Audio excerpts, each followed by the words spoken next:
ఒకసారి తల్లిదండ్రి ఇద్దరు నా దగ్గరికి ఒక బిడ్డని తెచ్చారు. బిడ్డని 11 ఏళ్ళు, వాడికి అస్సలు మాట వింటలేదు అన్నయ్య.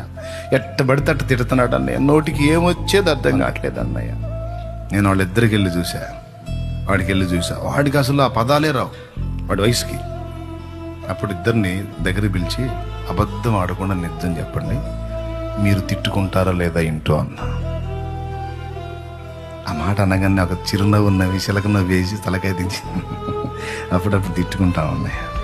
అప్పుడప్పుడు మీరు తిట్టుకునే వాడు ఎప్పుడూ గుర్తుపెట్టుకొని వాడు మీ మీదే ప్రయోగిస్తున్నాడు, సావండి పోయి అని చెప్పారు. మరి ఇంకేం చేయాలి?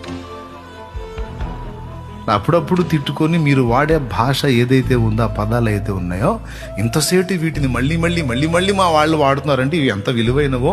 అందులో ఇవి వాడుతున్నప్పుడు వాళ్ళ రియాక్షన్స్ డిఫరెంట్గా ఉంటున్నాయి. సో ఇవి నేను కూడా యూజ్ చేయొచ్చేమో అని వాడు మొత్తం మైండ్లో పెట్టుకొని మీ మీదే ప్రయోగిస్తున్నాడు.